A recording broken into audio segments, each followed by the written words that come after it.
landa ye na mboka ya nkamba Yelusalemi ya sika esika ye abotami.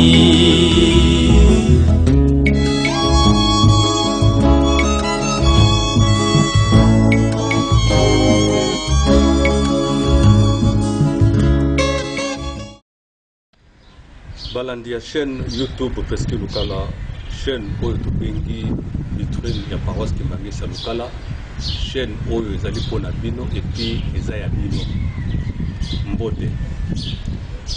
Na micro tozali na papa Diacre Mwangu Deyo, na caméra tokozala na papa Blanchard Singasi, na technique tozala na papa Dingoma. Lelo ezali mokolo oyo toko présenter bino émission na bino oyo bokolinga l'histoire du kimangisme. Awa ekozala souvent l'histoire de l'église kimangise, c'est-à-dire l'histoire de papa Simon Kimbangu, le fondateur, l'homme aux 1000 visages. Toko lobela parfois histoire ya maman Mwilu, la gardienne du temple. Toko lobela histoire ya papa Kisolokele, papa Dialungana, papa Joseph Diangenda, le bâtisseur, et puis pour papa, il y a papa Simon Kimbangu, l'actuel docteur spirituel, Autorobenga, Mokokusi, Yabilaka. L'histoire Nabango est basée sur, tant au Bandolobe la Makambo Nabango, l'histoire Nabango est basée sur le témoignage, les interviews, les entretiens, etc. etc.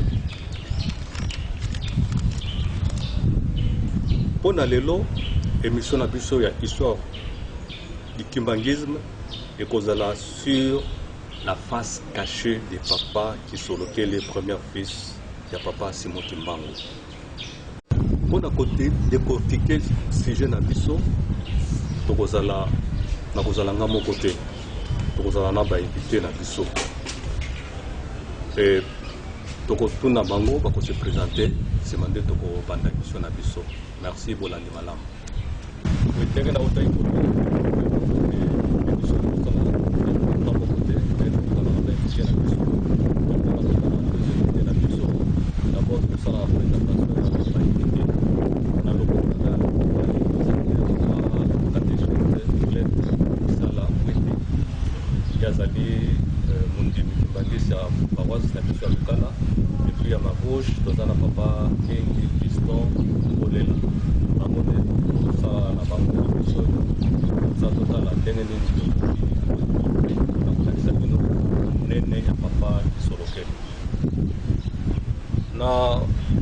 banda émission na biso na mituna mike.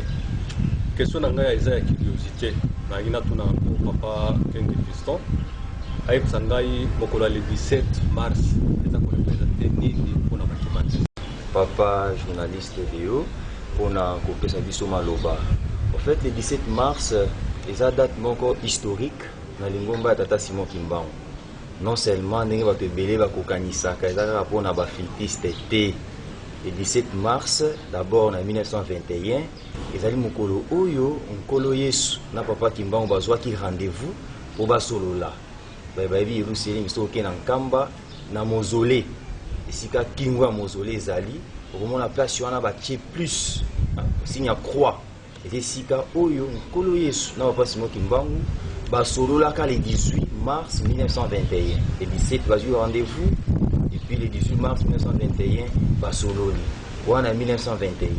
Tant que en 1958, dans Matadi, papa Kisolokele, le 17 mars 1958, à Lobaki na Bandemi. Tant que l'ingoma ne bimaki te à Lobaki, à Koti Kabiso, dans le 17 mars. On appelle ça qui en été. En 1958. Maintenant, on comment en 1981, le 17 mars, c'est un mokolo toiture, il y a temps. Yankamba esilaki otebele makamba bayeba yango malamu te yango tengo loba ko kundola yango le 17 mars 1981 temple toiture esili tant que le 6 avril ba inauguré toujours le 17 mars tant que 1991 le 17 mars papa Dangena lobaka mingi pour la date le 17 mars mais tant que le 17 mars 1933 quand ozonga moi sima eza mokolo oyo kaka ye papa Kisolokele na 1933 wana a sengi na gouvernement belge a qui nous rendre visite pas maman traka moi na moké de pas le mois kamba na 1921 ti kokoma na 1933 avec pour ça une retard la maman na moboti malheureusement baboyi a sengi bango lisusu bo bengelanga maman ya takotala ngai ba belge baboyi et ça papa kurutu pasi papa kisolokeli ayeko koma mokanda apesi bango alobi na bango bosunga ngai bokende tisika tata na ngai azali na prison na Lubumbashi bokanga ye photo na bana kotala tata na ngai na photo toza le 17 mars 1933 makambo wana esalemi photo eye mais avant photo eya bakotaka ba réunion na Belgique bakuti ba réunion awa na Congo belge à cette époque là et ba photo tango yaki nde tokomona ka photo oyo papa Kimbangu atemi liboso ya magasin na prison Kasumbu na Lubumbashi tobele ba origine photo wana te soki papa Kisolokele le 17 mars wana 1933 sala ka eloko wana te nde lelo confusion et koti entre bilongi ya papa Simon Kimbangu nde tokomona ka yango na nkolo Yesu bilongi belé mais papa Kimbangu elongi eza moko eza grâce ya papa Kisolokele. Lelo oyo to célébrer le 17 mars ndenge mbuta dewa toni yango le 17 mars eza fête ya Lingomba ils ont marqué liwa ya nani ya papa Kisolokele mwana liboso ya papa Simon Kimbangu mais fête yango epesameli na groupe Fliki ya mokili mobimba pour ba organiser kaka donc ça yango fête ya Lingomba mais ba pesi yango na Fliki ameka ko organiser pour bongisa yango voilà sens ya 17 mars na église Kimbangi. Merci beaucoup papa na réponse non précis. Nangai na tuna yo fait kolobi mingi makambo papa Kisolokele ye azali nani. C'est vrai kolobi kaza mwana ya papa Simon Kimbangu mwana liboso abotama wapi na période nini vie na scolaire pour lobi na biso ke bakangaka ye à l'âge de 7 ans et abota donc tolingaki opesa balandi ya Presque Lukala TV, histoire ya papa Kisolokele de façon générale, qui est papa Kisolokele autour de lelo. Merci beaucoup papa Deo. Et Seigneur Abisso Bandeko Balandi ya Presque Lukala TV. Tu ba été papa Kisolokele tu es bien malam. Azali mwana ya yambo tata Kimbangu. Abotami le 12 février 1914 dans Kamba. Tango ye papa Kisolokele azobotama ba conflit bandi na mokili. Première guerre mondiale les bandits et tata Kisolokele abotami mais tant akoki 6-7 ans ba belge ba ye batali mwana moke boye ba réponse makasi bazo pesa biso ba zui papa Kisolokele ba kenaye na Boma na colonie scolaire de Boma pona kosala nini ko laver cerveau abosa na tata Kimbangu abosa na mama Mwilu abosa na bokoko ya tata Simon Kimbangu kuna ndeta mamemaki ye kuna ndaki ndai koyekola kuna nda saki ba étude na ye nyonso tango sisi ba étude na ya komaki cadre ya munene na gouvernement ya Congo belge akozaka mutu munene to yebi na 1958 ti ba ko benga na Belgique pour ko discuter makambo indépendance ya mboka oyo ba fâche caché wana singe to yeba yango donc papa Kisolokele azali nani papa Kisolokele azali politicien ba politicien yambo o balobaki pona mboka oyo o mokili mobimba ya Congo bazali ko nyata kasi na ba belge ba yebi tina papa Kisolokele yango to yoka ba message na ye moko lobaka les belges me doivent donc papa Kisolokele c'est une figure de proue non seulement pour l'histoire du kimbangisme mais aussi histoire de la République démocratique du Congo. Merci papa. Ruby, naibte place ni Ruby abotama wapi et atanga wapi. Papa Kisolokele abotami na Nkamba na uti koloba yango et puis atangi na colonie scolaire de Boma. Boma toza na Congo central et ceux qui ont été Kinshasa, ozoleka okendeti o leki Matadi okoma na Boma unande ye papa Kisolokele abotamaki na bas fleuve. Merci beaucoup nangaki na tona papa Clet. Ndenge to uti koyoka histoire ya papa Kisolokele. Tel père, tel fils, dit-on. Papa Simon Kimbangu ndenge to yebeli mokili mobimba plutôt azali mystère. Est-ce que le balisou que moi naye d'après ce que nous avons eu comme information est-ce que moi naye azali pe mystère? Prouvez-nous parce que tout le monde même na misé à Tervurin, na Belgique, parce que papa Kisolokele azali Dieu le créateur noir sur blanc. D'ailleurs, nous avons une image wana après au moment là que mundele moko commis que non papa qui sur lequel a Dieu le créateur peut-être avant na Congo to bien ngobé est-ce qu'on peut savoir ça vraiment mystère papa qui sur lequel merci papa na motuna kitoko oyo opesi biso. Je crois que ba landi intervention ya papa Fiston alobaki likambo moko tango papa Kisolokela abotami le 12 février 1914 de première guerre mondiale na mokili ya yiko éclaté.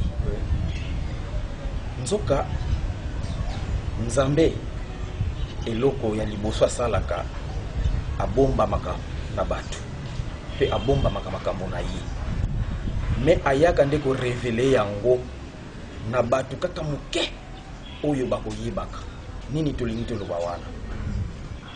Première guerre mondiale tango ebandi ba raison oyo bakotangisaka biso na classe yango te vraiment ba raison oyo valable ya première guerre mondiale yango te.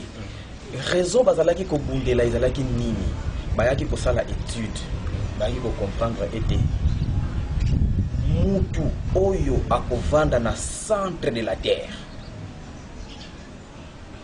yende donc tant que ba centre toujours le quoi motema yende wana akokonza mokili bokonzi oyo ekokonza mokili mobimba ekozala na esika oyo wana na centre de la terre.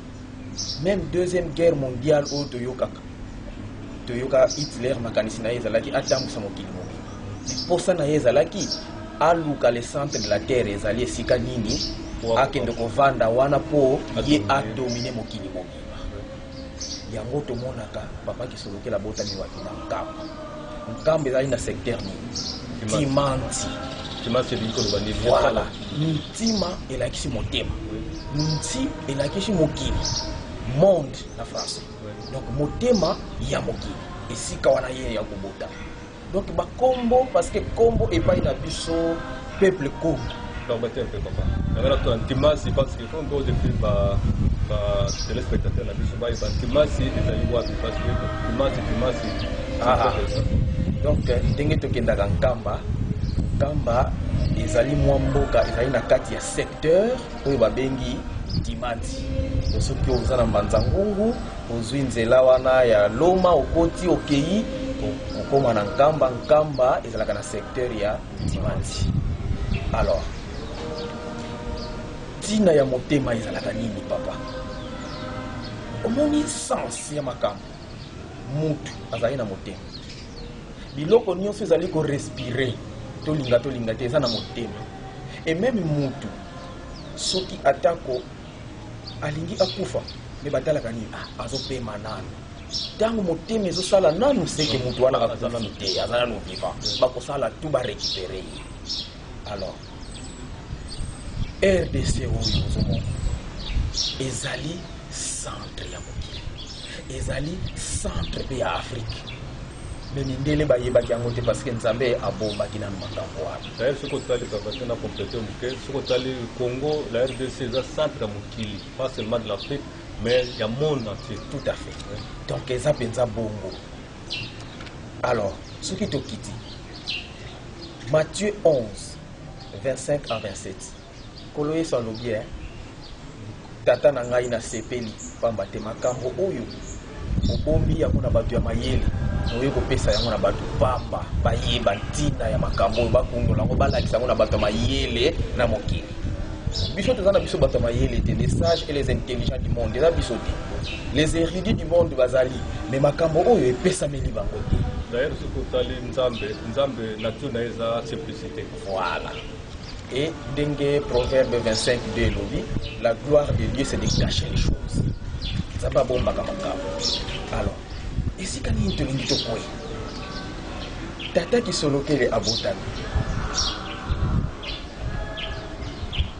première guerre mondiale esalemi batu bakufi nakopesa explication tango Moïse abotamaka bana bakufaka makila etangaka nkolo Yesu abotami bana bakufaka makila etangaka.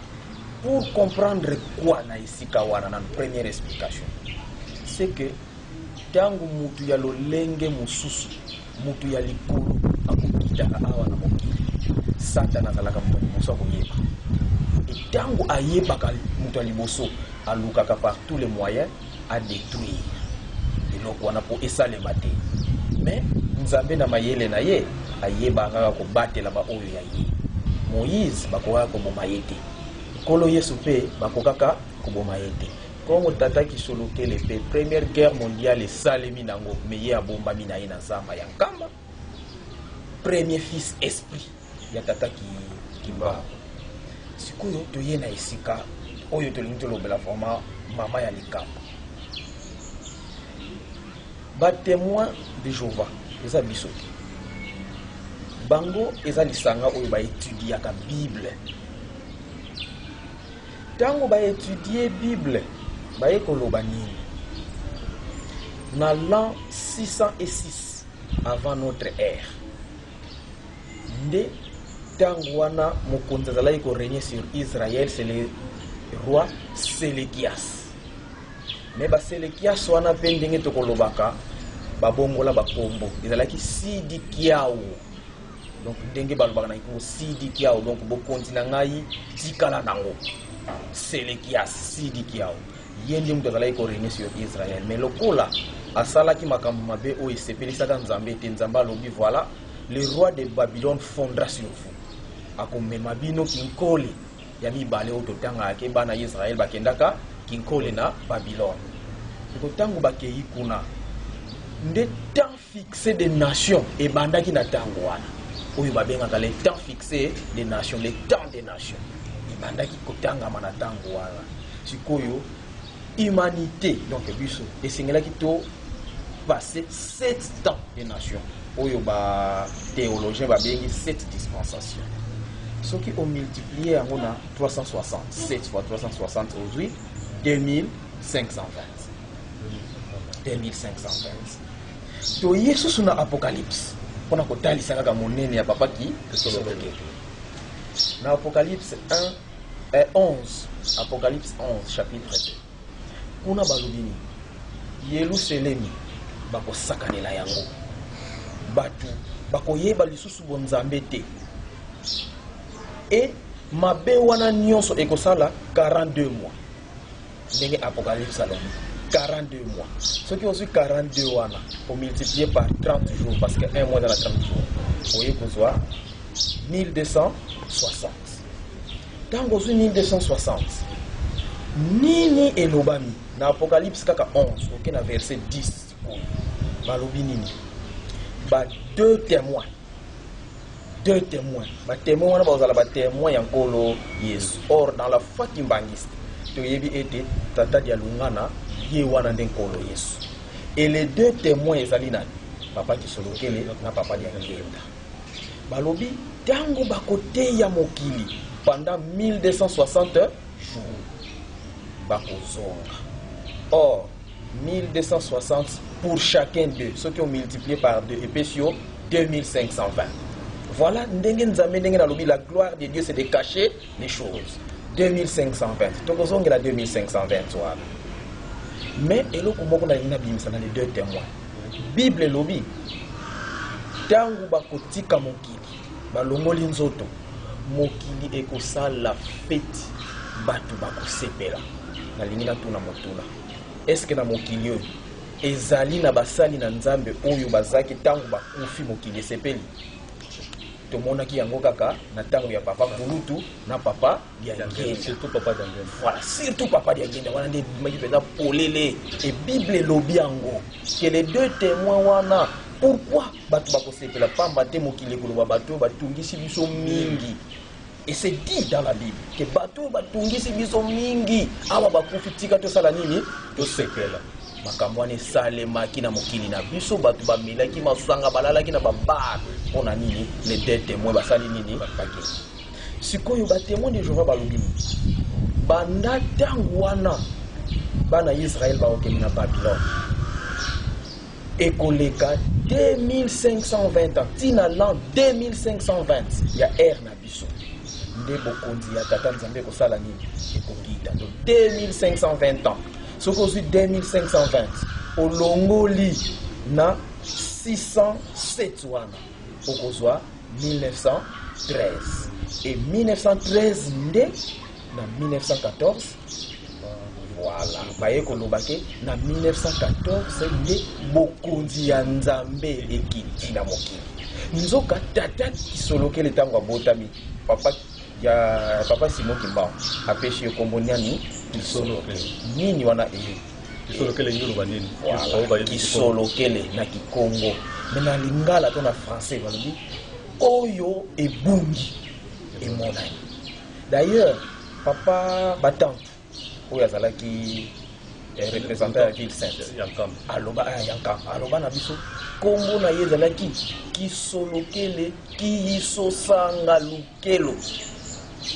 Donc kisolokele emonani eloko oyo na lukaka elukelo lukelo ezouta na verbe kela na kikongo kela elakisi nini ndenge tolobaka na lingala kokela créer nazongi susu na motuna na yo olobaki ke kuna na Belgique balobi Dieu créateur lukelo kombo na ye déjà ezali kopesa identité na ye lukelo ezali mokeli créateur ozomona kela eza kocréer kokela nzambe akeli moto c'est créer donc kombo déjà ebombi mystère na ye voilà mondele ayebi yango mais biso nde tokozalaka moins distrait na koyeba voilà donc yango ozomona banda l'an 607 nde bakotaki tekoli mais bayaki kozwa bango na l'an 606 et soki ozwi 2520 ndenge na oti koexplike awa 2520 wana moins 606 tango promesse tango baye kokanga bango bakeleki nkolo epesi exactement 1914 nde bango balobi na 1914 bokonzi ya nzambe salini ekiti na mokili batémoin de Jéhovah balobi le bokonzi wana ekozala représenté par un gouvernement humain tango balobi un gouvernement humain c'est-à-dire oyo akozala à la tête ya gouvernement wana akozala mutu pe nzambe à la fois mutu pe nzambe. Voilà eloko tokoki koloba na esika ya mystère ya papa Kisolokele. Papa tokoki kolanda explication ya papa Clet na yebi te soki oza mwa commentaire ya motia likolo wana. Oui, merci beaucoup papa. Et bien vous bakisi eza te parce que toyoki mpenza ntingola ya likambo concernant papa Kisolokele. Mais nalingi nabakisaka mwa moke na oyo etali musée ya Tervuren na Belgique. Parce que les gens musée à Tervuren eza wapi ezaka na Belgique eza yoka ba musée ya minene na kati na mokili. Soki omoni mondele akomi papa Kisolokele Dieu le créateur, ça signifie qu'il y a une considération envers papa Kisolokele à comprendre raza Nzambe. Mais biso bato mingi lokola tozwa oyo babengaka colonisation baye bakoti biso mwa eloko moko na kati ya baservant na biso yango komonaka eza mpasi mpona kondima mutu lokola ngai akoma Nzambe. Est-ce que ezali flatterie te parce que ndenge papa Kisolokele alobi babelge fo bapesa eloko ebele? Est-ce que la façon de flatter était en train de c'est la façon de flatter, il y a un monument pas qui sortit en Congo, pas comme dit le père. Mais bah tiens on a musée na bango, musée wana, musée ça, ils ont le bomba maté, bah chercher rien sur au Malonga, bah qui na musée ça bah recherche na bango. Quand bah comment on moni oh, Kisolokele Dieu le créateur. Or on goûte à qu'on a le dit créateur, quel le verbe kela, kela qui veut dire créer. Donc les Belges ont compris que papa Kisolokele n'était pas un monsieur ordinaire, avec extraordinaire. Donc Nzambe penza, mais ils allaient vraiment pas si pour sa moto déjà c'est vrai béba qui va Kisolokele azali Nzambe, ils allaient vraiment pas si on a batombe qui va aller belé surtout en Afrique, puis dans beaucoup na biso ya Congo. Mais na foi kimbangiste, il faut préciser en OK papa Kisolokele azan Nzambe.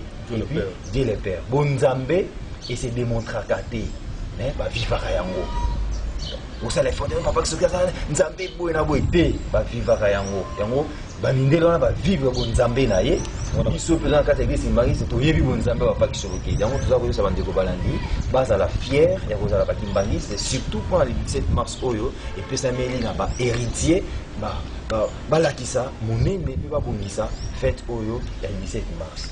Oui, merci beaucoup. nayebi te nangaki natuna bino mibale na kotala monene na papa kisolokeli mama mwilu awuti kokufa na 59. Maman Mouila Koufi na 59. Mais qu'est-ce qui s'est passé au lieu de faire pouvoir l'église qui mangise na papa qui sont locaux vraiment proche na papa naé ba pouvoir l'église qui mangise ba aussi on a gardé papa jangé na bout. Vraiment na sebi na mutu na papa yangu nazali ko bongisa makambo na ngai nakoma kinesi ozomona ndenge tolobaka nzambe soki avandi na mokili bakoyeba ye na humilité na humilité eloko wana tata kisolokeli azalaki na yango ozomona humilité ya tata kisolokeli na esika nini ye nde moto abengisaki papa Dianginda batangisi glace na mbongo na ye c'est normal parce que azalaki yaya voilà mais tala na esika oyo ngonga ekoki bokonzi ya lingomba epesami na tata Dianginda mpe ye atosi. Pourquoi ye atosaki? Pamba te likambo wana elobamaka depuis le 3 octobre 1921 na Mbanza. Papa Simon Kimbangu alobaka ete mokitani na ye na lingomba ekozala nani? Papa Dianginda. Ye nde moto esengelaki atambusa lingomba epona kotosa malako mpo maloba ya tata bandimaki mpe ye oyebi ke dès le départ ye na papa Kisolokeli na papa Dialunga bazalaki baconseiller. C'est bien après bambuta bayaki kobongisa eloko wana mpo bakomisa bango chef spirituel adjoint mais bandimaki rôle na bango ya ki conseiller. Tala leçon monene ya humilité oyo alakisi biso oyo ezali kozanga basali na nzambe mingi pe kati na mokili actuellement. Voilà, batu bazangi humilité mais ye atosaki maloba atosaki. Donc na esika oyo wana vraiment il faut toyeba ke apesaki leçon monene oyo ya humilité na yebite. Oui, raison historique ezali nous a en 1910 1910 papa Simon Kimbangu alobaka na kobotama na 1918 donc na kobotama na 1918 donc papa Kimbangu yebi considération de pesaka ye nzambe a annoncé 8 ans après donc 1910 1918 abi na kobotama donc depuis 1918 abotami abengi papa Dianginda. Donc mais quand papa Dianginda a un âge de 3 ans avant que papa Simon Kimbangu au moins papa a accueilli na Kinshasa kolukali paka ndenge zalaka ya bana tanga kozonga bana nyonso bakoyamba ye mais papa Dianginda soka ki koyamba papa Kimbangu okomona maboko moyen kanga papa ezalite. Mais papa comment papa kulutu soka yambi baga fe bayambi ça va maintenant son yambi yo simbate. Il a dit que papa Dianginda a dit que papa Kimbangu. Papa Kisolokeli les le père, témoin oculaire, il y a miracle papa Kimbangu a ça. Il y a mis partout dans le ce qui a fait que papa Kisolokeli Moutaliboso bâtit la relégation na bomba. Ce qui a fait que papa Kimbangu tant azo solane Moutawoita lobi, na Mbanzangungu, na maman Mouilou, na papa Dialunga na pas Dianginda, papa Kisolokeli a dit déjà la relégation na bomba. Pour la nini, bah nous la veiller cerveau. Yango tango makameta di gestion à église. Papa Kisolokeli nzambe, nous le on est bandeli, bon nzambe za komi kitisa. So mo sala nzambe azali mapeka likolo, on a mo sala kali mpemba. Mais so tali bon nzambe komi kitisa. Papa Dianginda a eu pouvoir, maman Mouila Koufi, à 59 wana, papa Dianginda premier chef spirituel à l'église Kimbangi. Bande connait bazali ba simple conseiller. Mais il y a la volonté ultime, il y a comme ici, chef spirituel, premier adjoint, papa Kulutu, papa Kisolokeli, deuxième adjoint, papa Dialunga. Mais ce côté là, on a encore l'ingomba, il a dit nani, Fumambanza. Effacé. Effacé, dans Kambakuna. Kolo ni ngomba na ye. Obenga bango ngomba ya Kolo Yesu na motinda mina ya siki. Papa Simon Kimbangu Kolo Yesu ngona ni. Biso ba Kimbangu to Kolo Yesu wana to sambela. Et mande ko mususu Kolo Yesu ba sambela ka o biso ba benga na théologie Jésus de la foi. Par la foi, on croit à un Christ qu'on ne connaît pas. Même s'ils nous ont dit qu'il faut croire et ceux qui ont Christ sans avoir vu. Mais nous croyons et pas Nzambe ou Toyebi. Toyebi Kolo Yesu. Azali nani? Tata Nzambe. Azali nani? Tata Mboni Monsanto. Azali nani? Na biso balandi bino bolobi na bango que non papa isolokeli azaki témoin vraiment oculaire ya makambo papa Simon Kimbangu asala. Est-ce que parmi vous, pourquoi que ça ne fait que quelques exemples où vraiment ils ont frappé que non, papa réellement papa isolokeli azaki témoin oculaire ya makambo papa ne azaki kosala? Oui, merci. Ezali moi mingi netorolobaka ka essentiel pambate ya liboso tango papa Simon Kimbangu akendai kokanga bandoki pambate batu mingi surtout mangombe ezali kobima na kombo ya tata Kimbangu bazali koteya mambo ebele ezali kobebisa pe mitu ya bato o bondoki ezalaki mayele ya bokoko na biso te. Tata Kimbangu tango azali koteya na 1921 atelemelaki bondoki, atelemelaki polygamie, atelemelaki mabina oyo ya mabe wana. Donc wana na 21 mutu akoki kokosa biso te. Alors nankamba pe ateyaki bato batika bondoki me bato bazalaki koboya bakei na wenze na bango esika bazalaki kosangana na butu. Esika wana eza nango mosika te kote ya Nzanza Bisadi esika yijiki azali kotonga bandako nde na butu ya azoli kokende me mwana na ye oyo ya 7 ans wana azali kaka kolanda tala na butu bana balalaka me ye alali te alandi tata bakei tango bakomi esika bandoki bazalaki kosangana bandoki bayoki solo babi toyoki solo ya moto wow corps étranger koti awa de papa Kimbangu azuiye asimbiye asali oye asalaki bandoki bazali komona Yesu sote pe basali nini tata Kimbangu akangi bandoki wana abibotika kaka lolenge bozali na position o bozali kino lobi na tongo batu baya komona bino bamona misala na bino ya mabe ebima poisa.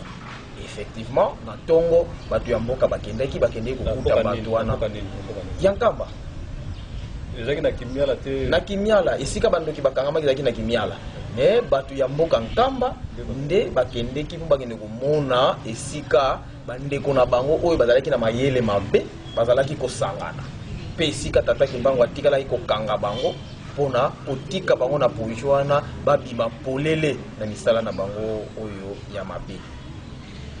Ya mibale tokoki koloba témoin privilégié pambate mwana ya 7 ans en principe aza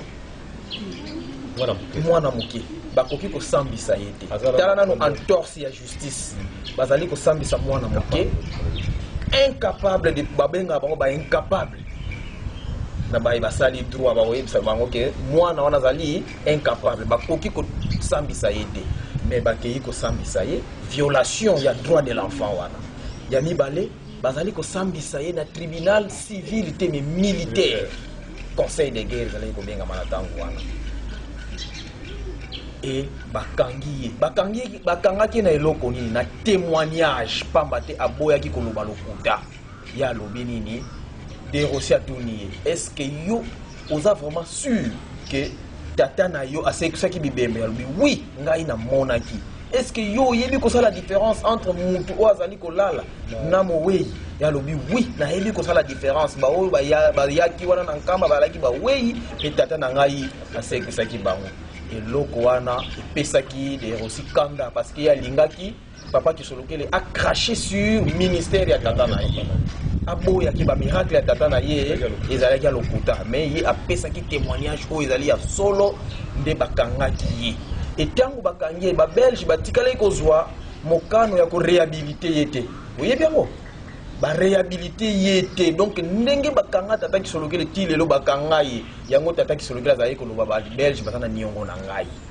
la Belgique mais doit bako devoir ye nini pamba te bokangi mwana ya moke bo violer ba droit de l'enfant bo longoli pembeni ya maman ya famille na ye mwana ya 7 ans boke ko bwaka ye musika.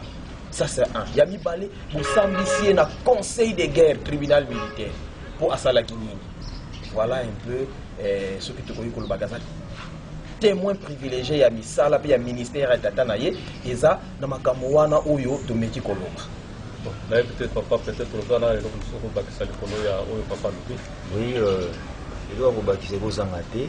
En fait, le témoignage c'est belé et belé sur le tout le bango awa émission comment va témoigner. Pour ça, l'anglais ezali o le bao ezali différent mukili peut-être. Bon, en fait, papa Simon Kimba autant ayaki na mokili, ayaki na ba pouvoir misato. Pouvoir spirituel, pouvoir politique, na pouvoir scientifique. Parce qu'on a le bel à moi face cachée papa qui se loquait dans le pouvoir politique et en mboka na biso. Au Tali, en 1944, papa Simon Kimbangu na prison dans Lubumbashi, Elisabethville. Na Kasson. On a déjà toujours qu'il y a sous la deuxième guerre mondiale. En 1944, on a Léopold III, roi des Belges. Les gens ont kangé na boloko. Ils na prison na bango Allemagne. Mais bazalaki représenter un roi en Congo, côté en relation à la prison. Est-ce que vous avez la biso et pas il y a papa qui m'a goûté à ça l'effort à lui servir au roi malgré Kazaki prisonnier. Malgré prisonnier. Ah, qui sont locaux? Est-ce que vous ne pouvez pas entrer en contact avec votre papa comme ça il peut libérer le roi? Bon, petit problème.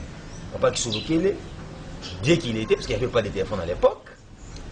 Assouri na papa na yela ndenge ki bonzambe ndenge mystique ndenge batu évoqué ngo kuna pa mbuta wete papa Simon Kimbangu en 1944 na prison à Lubumbashi a apparaître en Allemagne a bimisi roi lobi na yena ko bimisa yo ya si photo signé document ko ko sala ke non mboka na ngai ezo lipanda ni ba sola ki ba signé convention papa Simon Kimbangu na Léopold III pas signer document. Ah, d'accord. Abimi. Abimi prison. On va qu'il m'a emprisonné la prison.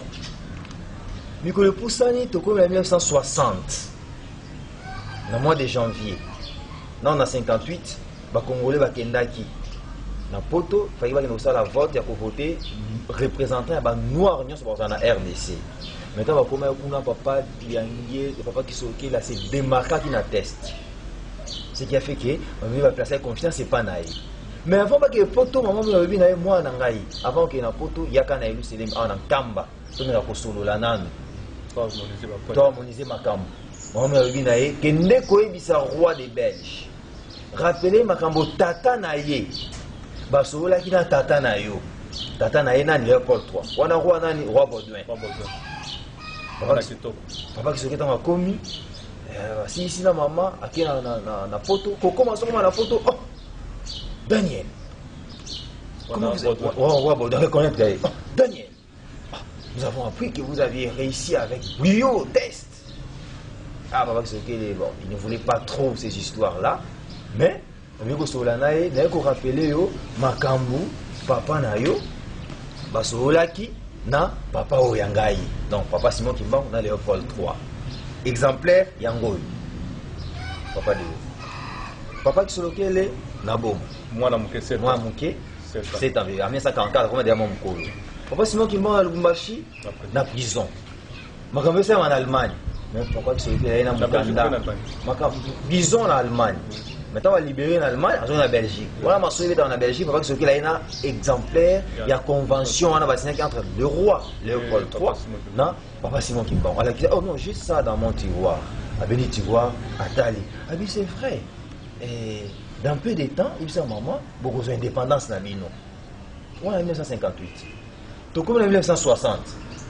Congolais au hasard, dans mon tout ça, à Yebi, que Mbongo au indépendance en Mboka Oyo, et il m'a dit na poche, il y a Moko Yaba na papa Simon Kimbangu. Il m'a dit na poche, il y a Moula Matalité, il y a politicien en athée.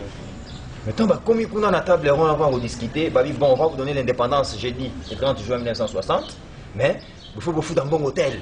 Bon hôtel. Ah, le monde bataille. Tout ça, c'était pour clouer empêcher qu'il soit indépendant. Indépendance à Ah, le monde bataille, Kassavu bataille, Mabolika, bataille. 103 Congolais bazali na batani, qu'est-ce qu'on va faire? Espoir ezati. Ba mouli ba ki ko sur le bon na poche. Admisi mbongo. Exact. O basengaki. Bongo yango wana. Faut indépendance ezakaka le 30 juin 1960. Est-ce que peut-être tokolo balelo yo ndenge uti ko pesa témoignage yo tokolo balelo que indépendance tchatcha eza pas seulement congolais mais je pense particulièrement pour nous les Kimbanguistes. Ça veut dire que l'indépendance mutu apesi penza ndingi ça pour indépendance salema eza tata Kimbangu. Na kati ya mwana ye papa kisolokele o biso to bengi Nzambe tata.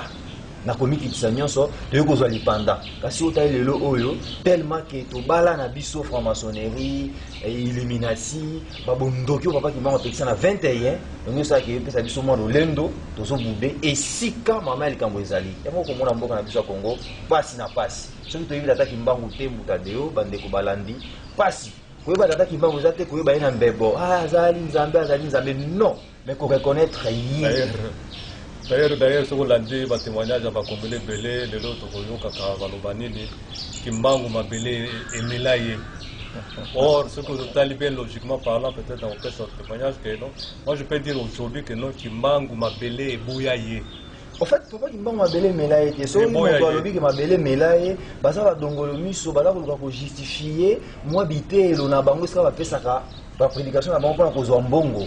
Parce que l'église kimbanguiste, depuis Ebani, c'est la seule église, je dis bien, sans pour pas être fanatique, c'est la seule église où il y a un Congo, et ce sont les Congolais, les musulmans, les catholiques, les protestants, l'église de réveil. Il y a des bisotés, il y a des bisotés.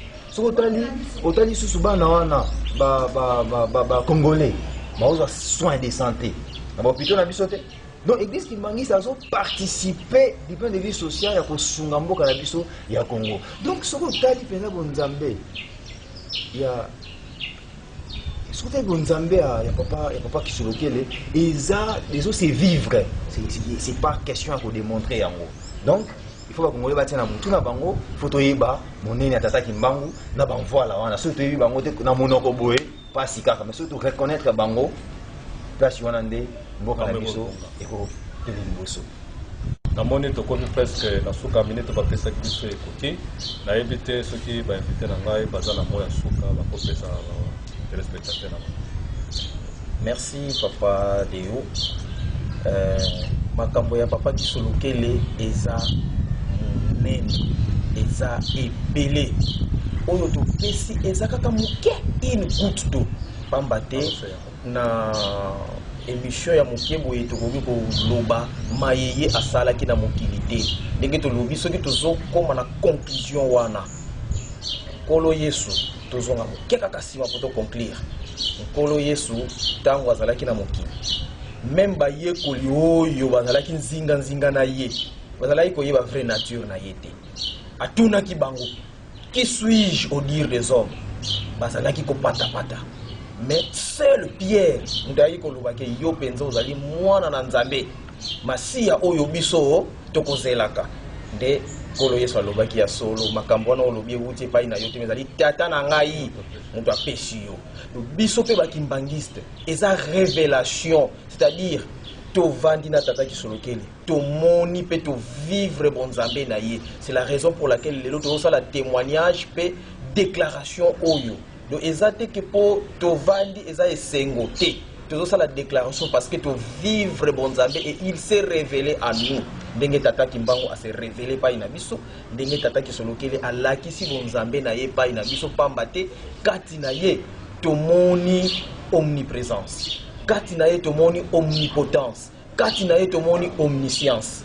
Siko nini kopekisa biso toloba ete ya zalaki Nzambe alataki nzoto. Voilà. Merci. Papa, merci beaucoup. Minga kobakisa lisusu ezali te mais esengeli na bato koyeba ete soki likabo ya Nzambe epesami na moto mpe ekiti na mokili epanzani na kati na mokili te wana eza likabo ya Nzambe te.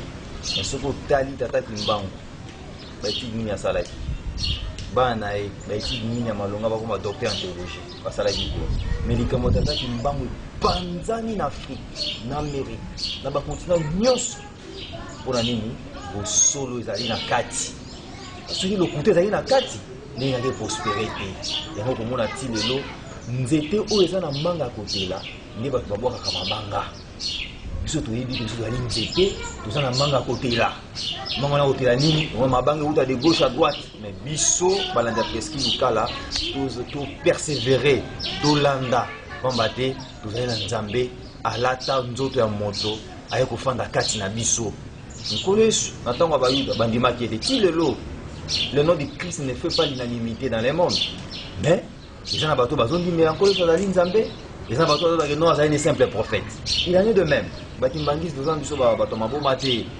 toyebi nzambe oyo tozosalela nzambe tata kisolokele ezali mpenza ye nde nzambe tata nzambe mwana papa mfumu mbanza papa dialunga na kiangani epi nzambe molimo osama papa diangenda bango misato na kati ya nzambe tata Simon Kimbangu kiangani. Bon, balandi ya chaîne Presqu'île Lukala TV touti passer avec vous un moment ya histoire ou bien la face cachée à papa Kisolokele. En tout cas, na pesi mingi merci na ba invité na ngai pour la édification basali surtout na ba téléspectateurs ba kolanda biso. En tout cas, ce que je peux vous demander les loyo batata na ba maman pour s'abonner na chaîne na biso. Aux ala discuter, aux ala wana pour na bino, les touti pour la chaîne eza pour na bino eza ya bino. Donc bon sur na biso pour de na ba remarque na bino na ba suggestion na biso, na bino plutôt. So il faut contacter biso numéro na biso téléphone ezali boye. Plus 243 89 16 84 799. Donc voilà les numéros na biso ya Presqu'île Lukala TV. Yango de vous contacter biso. Merci beaucoup d'être au coup na balaya. Merci.